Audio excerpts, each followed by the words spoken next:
my progression as an athlete, I'm not done. I don't think I've reached my potential.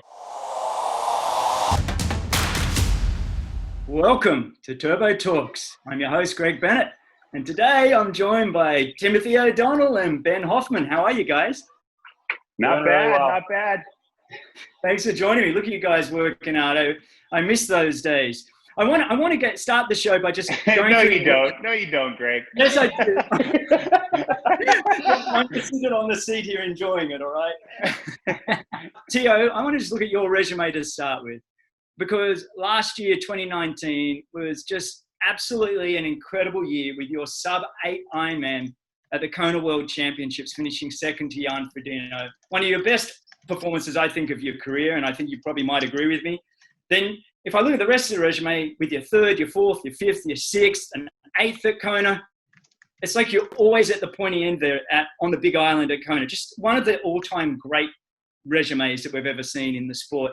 Plus, you've had your 2 Ironman wins in Brazil and Boulder, which were just exceptional. And then, Ben, 7 Ironman wins, mate. Just incredible, with a second at Kona and 2 fourths in Kona. You two truly are two of the greatest Ironman athletes we have in the world right now. Just absolutely phenomenal. But I want to reference a guy that you both know, Tim O'Donnell, America's last world champion on the Big Island of Kona back in 2002. He said, "An athlete's genetics is the second biggest factor to success in Hawaii.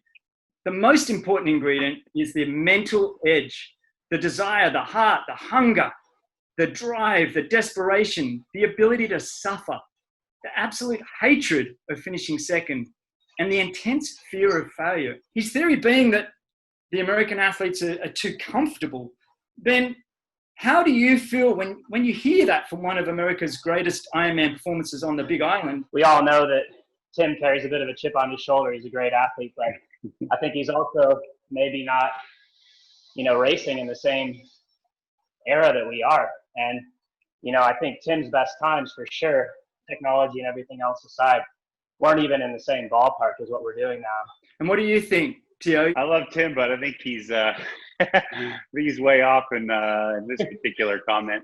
Do you believe you can win, Tio? Oh, yeah, sure. I've always gone around just trying to put down a performance that can win. And, when arguably the GOAT of the sport, Jan, drops one of his best races, if it's not best performance ever, what are you going to do, I mean, I'm a guy, I couldn't even get top 10 in a World Cup, let alone win a gold medal at the Olympics. I mean, come on. and Ben's the same way. Ben just started grinding with Ironman and started winning Ironmans without that kind of short course background. And, we're still competitive. So I think we're doing all right. What do you think, Ben?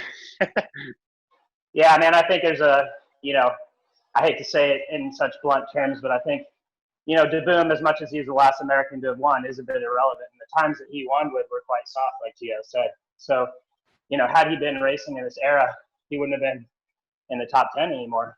And I just think that speaks to the sport itself having evolved. Ben, you've set the world on fire with that 2:36 marathon in Florida. It's the fastest marathon we've ever seen in an Ironman. When you talk about believing you can win Kona Ironman World Championship, you've obviously got the running pedigree to match it with the Olympic champion and all these Germans. What's missing for you? It's just going to take a continual evolution as an athlete, which I think in the game of Ironman, you have to be patient.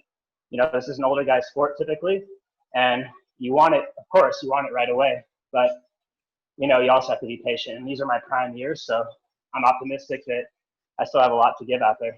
If I have to look at it on paper and looking at the PTO rankings, Ben, you're ranked 6th in the world, and Tio, you're ranked 11th.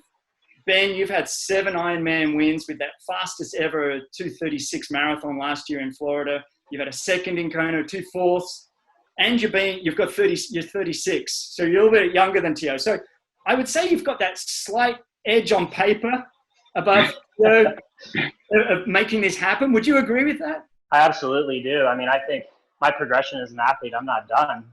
I don't think I've reached my potential.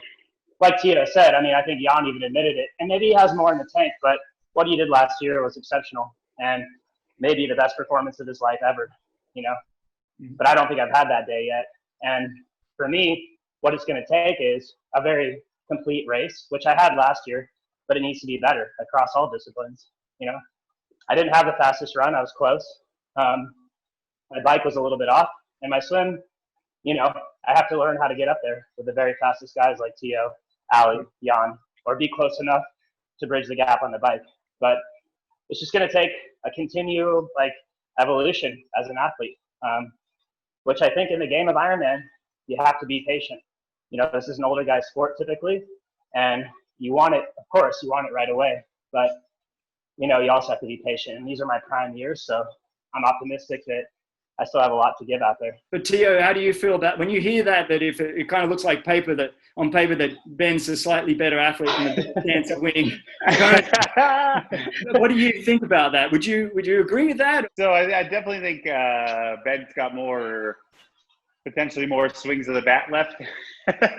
So, you know, there's probably more chances. I was riding with Justin Metzler yesterday, and he asked me how long until someone goes 7:30 in Kona?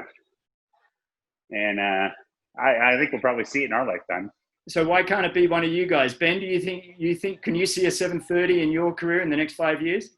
I mean, with perfect conditions, I see what happened last year, the races we put down. I mean, if you had a year like 2018, where there was not a breath of wind and a little cooler, absolutely possible. I was in Ben's garage the other day, and I saw his TT bike plugged in. So he's got that motor that's probably going to help him, too, on the bike. Yeah. It's advances of all time, man. Marginal gains, like Bennett was saying. I mean, if it takes a battery on the bike so you can run 230, I mean, that's what it takes, right?